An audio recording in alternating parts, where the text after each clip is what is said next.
Hello, I'm Kim. This is our CNC machine.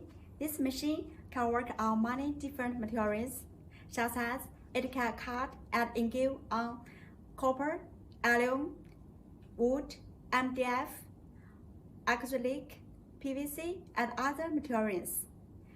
This machine is 3-axis machines because this head it can move in 3 directions, such as up and down, left, right, front, and back. This machine controlled by computer, moved by the draw motor. This is the speedo. It can work in very high speed. Then it makes it when it rotates, it can make the tool work on the materials. There are 2 types.